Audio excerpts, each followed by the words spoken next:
Hey, hi everyone. My name is Jerry Wise. I'm a life and relationship coach. I've been helping people for 45 years. And I have a new video. This video is entitled 22 Rules of a Dysfunctional Narcissistic Family. And I'd like to thank Julie Hall and her book, The Narcissist in Your Life. And she also hosts the Narcissist Files as well. And I hope you'll look her up and take a look at her book. It's excellent. And I'd like to share her rules and my rules as well to maybe help you round out narcissistic family rules. There are unspoken rules in the family. There are unspoken rules in any family. It doesn't even have to be dysfunctional families. But certainly, if there's a narcissist in the family, there's going to be some dysfunctional nature to the family. And if there's a narcissistic parent or narcissistic both parents, then we've got some real struggles and problems. Or if we have a narcissistic parent and a very checked out other parent who's either codependent or very much avoidant and also people pleasing or in that way, then we have lots of problems going to happen in the family, particularly for the kids. And I'm talking about, if we're adult children of a narcissistic family, then these rules are probably going to sound pretty familiar. And narcissistic homes have unspoken rules of engagement that dictate interactions among the family members. And that I go further to say, not only do they dictate the interactions of family members and the rules of engagement, but they also affect the emotional field and infuse the emotional field of the family. They educate and imprint and infuse the emotional field of the family, which is also infused into us, and then we take that on into adulthood. And then we live out an adult child of a narcissistic family, kind of symptoms, problems, hurdles, dysfunctions, lack of self-awareness, kind of, self-limitation kind of problems that we have when we're adults. And the reason that we try to understand what are some of these unspoken rules and the effect of those, I'm going to talk about that more towards the end. The reason we talk about those is because they give us insights into how to heal and where to heal. For example, number one rule is acceptance is conditional. Well, I think most people who grew up in a narcissistic home definitely saw acceptance as conditional. And there are many dysfunctional families where acceptance is conditional, not just narcissistic homes, but there can be many homes where acceptance is conditional. And if acceptance is conditional, then how would we internalize that, make it our own, and live that out in our adult life? We're going to accept ourselves only conditionally. And so if I'm not perfect, if I don't do everything right, then I'm not going to accept myself. I can't accept myself as I am because I've internalized this acceptance is conditional rule and it's infused into the emotional field in which I operate emotionally. To gain acceptance, children must comply with the family narrative and value system. Expressions of difference are rejected and pathologized. If you're different, then that is bad. That is unhealthy if you're different, and you should be rejected. Because we need to be, if we want to be accepted, then we must live by what is acceptable in the family. Number two, an unspoken rule, submission is required. Everyone is expected to submit to the dominant narcissist authority, no matter how ignorant, arbitrary, cruel, or destructive it is. We must submit to the dominant narcissist authority, which is very wounding and very traumatizing for those growing up in narcissistic homes. Number 3, someone must be blamed for problems. Unspoken rule sometimes is a spoken rule, but it generally is an unconscious spoken rule that somebody's got to be blamed. When something bad happens, from a lost job or a spilled glass of milk, someone must be blamed for it. Typically, there's a family scapegoat who must be blamed and must bear the main burden of the family's problems, frustration, and unhappiness, as well as the dominant narcissist projecting of self-loathing. So for all the problems in the family and the narcissist self-loathing, there must be a scapegoat to be able to take all those multitude of problems and sins and take them upon them, and we place them upon them. And then that scapegoat carries all of the family pathology with them. And that's how we handle that in family systems way of thinking. Sadly, it is traumatizing for the scapegoat and maybe allows some breathing room for the family, but sadly, anytime there are roles, anytime there are scapegoats, golden children, all those kinds of roles, everyone loses. Number 4, vulnerability is dangerous, and it can persist for years and years. This, you always think of never be vulnerable because it is always very dangerous. Be very careful because you will be shot down for it. You will be punished. You'll be shamed. You'll be corrected. You'll be blamed for vulnerability. Number 5, you must take sides. And just as there is always blame and shame, there are always sides in a narcissistic home. And if you are not on the dominant narcissist side, you are wrong. Children often feel forced to choose between parents, siblings, and other family members. And it's very difficult to have to do that. It puts us in a very difficult triangulating place in which if I choose not to take a side, there can be consequences. If I take a side, there are consequences. And so I must choose from 2 bad consequences. Well, children grow up learning that, and then they feel their whole life is a choice between bad consequences.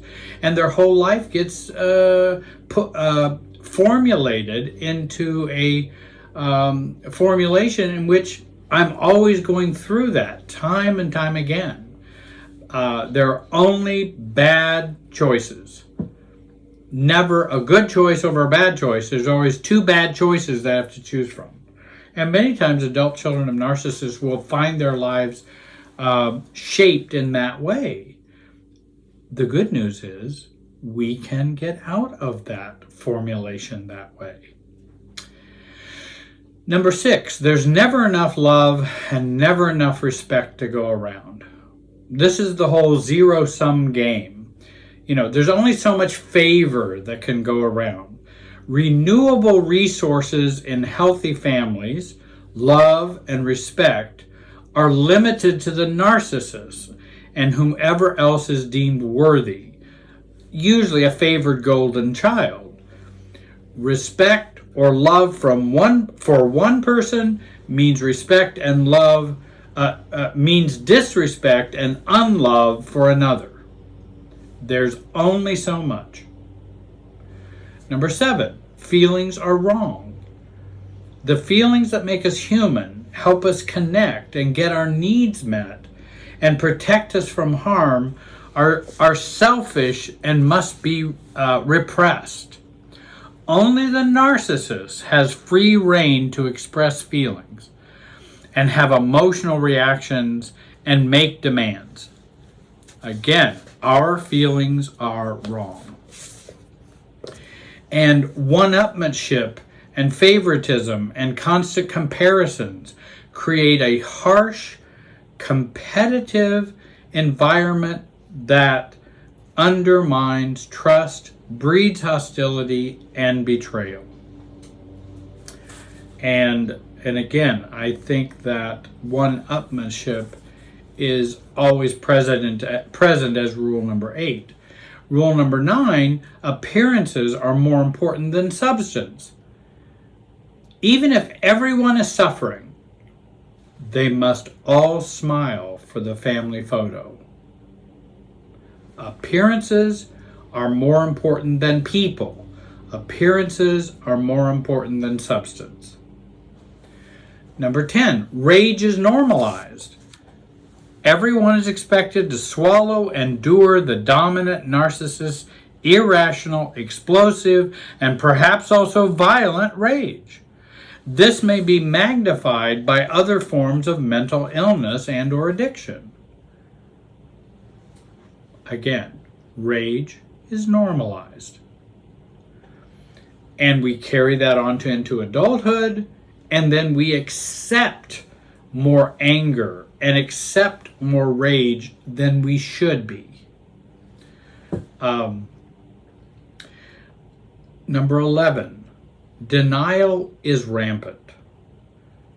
To sustain the dominant narcissist control over the family, there is a denial of abusive incidents, ongoing mistreatment of the scapegoat, and routine forms of neglect. Number 12, an often unspoken rule, there is no safety. There is no safety. This family is not one in which we feel safe. So always remember, you're never safe growing up in a narcissistic family. Number 13, no one can be or should be okay. No one's okay. Maybe the narcissist projects that they are okay and everyone else is not okay. But even the golden child is not okay, as he or she really is, but is only okay as he or she is supposed to be. So even the golden child isn't okay as they are. It's as they must be. And then certainly the scapegoat or mascot or lost child or any number of roles that we have in the family. 14, fear must always be present, and anxiety must guide everyone. Fear is always present, must always be present, and anxiety must guide everyone. And that systems fear, that fear that's within the system, can be very paralyzing, which it is intended to do. That is its purpose, to paralyze, to keep everyone offsides and everyone out of balance.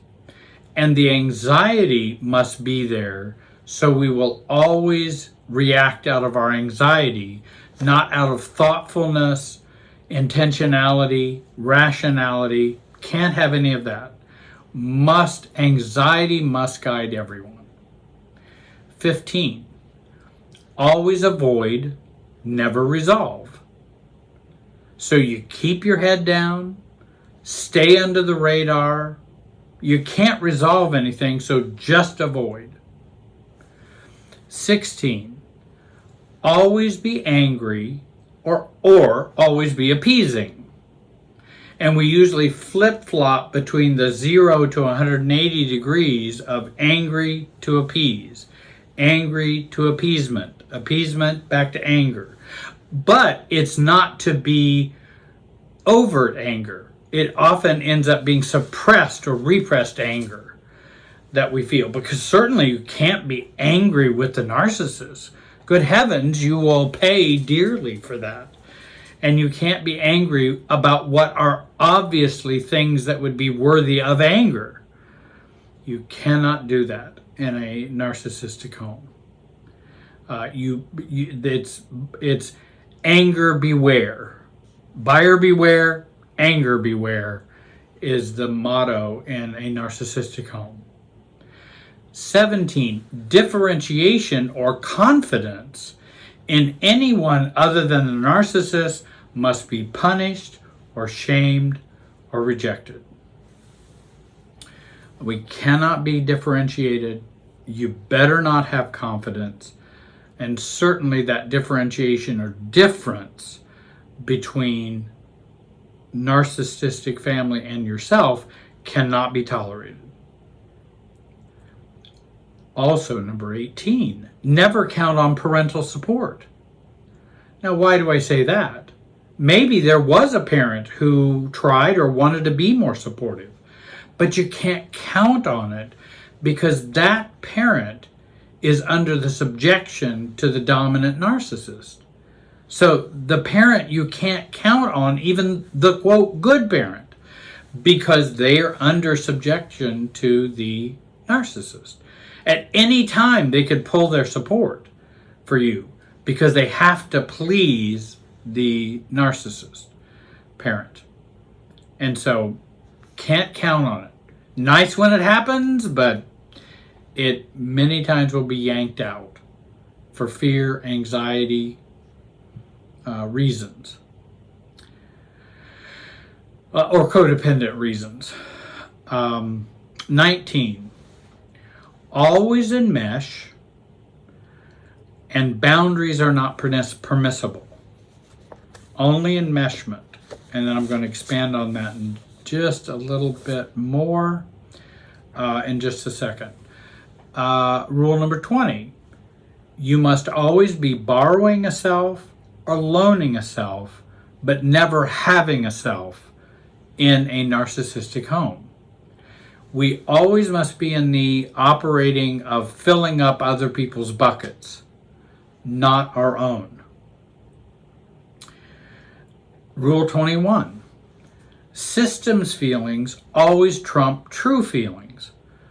True feelings may be feelings of rejection, hurt, sadness, abandonment, fear. But what's going to trump those is our guilt, shame, fear of abandonment, fear of rejection, fear of sadness, fear of hurt, which are systems feelings. They're going to trump our true inner feelings by how we've been treated. And again, guilt, shame, fear of abandonment, fear of rejection, those things are the systems feelings that will often take precedent over true feelings in a narcissistic home. Rule 22, the narcissistic family's super self must be shared and borrowed from by everyone as long as the narcissist lives. That super self that we have when we're children, we must borrow from that super self because it's the family super self, and nobody has a self. We just operate out of the super self. Your self must be the family self and must have its origins in the family self. Don't disagree, don't feel differently, only operate from that super self. And don't operate in another emotionality than the family super self. So if someone goes and gets counseling, coaching, or help, or support, and they begin to function differently internally, emotionally, then you're differentiating from the family super self. You are beginning to differentiate from it. And that is not welcomed. It does not feel good. It will be it will be condemned. It will be reframed as selfishness and a lack of love and support for the narcissistic family and the narcissistic super self that we all are supposed to share. So what happens when we have all of these unspoken rules? What does this create? Certainly low self-esteem, a strong internal critic. The narcissistic parent bequeaths the criticism or the critic to the child. This is your inheritance. Take me with you always. And we do. And we internalize it and take it. And then we criticize ourselves all the time internally. It creates unresolved grief and loss. Internal inner vows, such as I will never be vulnerable again, ever, because it's never safe. So I will never do that. Well, now I'm a 45-year-old adult, and I'm still vowing to never be vulnerable. Well, what does that do for relationships, marriages, parenting? Or another vow, I will always overwork to show my dad or mom to prove that they are wrong about me, and they were wrong about me. That's another inner vow that we can have. There are many inner vows we might have. And these rules create these kind of inner reactions and vows. These rules also tend to annihilate the self. So we must rebuild it or build it as adults. Fusion with the narcissistic family super self follows us into adulthood. And then we wonder why we struggle more than others seem to. Half of ourself, so to speak, or more, or in some cases, 99% of ourself, is still our family growing up. And it's within us. And that's our self, not our true self. It's the family super self. And with some of these concepts that I've mentioned, you can watch some of my videos to go deeper into some of these topics. Take a look at my playlists. Again, I hope you will subscribe to this channel, join this channel, support the channel financially so I can continue to make videos for you. And if you would like help, please contact us. I want to thank you for watching today. Have a great day and be wise. I would also like you to get the book by Julie L. Hall, The Narcissist in Your Life. And in addition to that, look up the Narcissist Family Files. It's online. I think it's put out by Julie Hall, and I really believe you would appreciate those resources. Thanks again. Have a great day.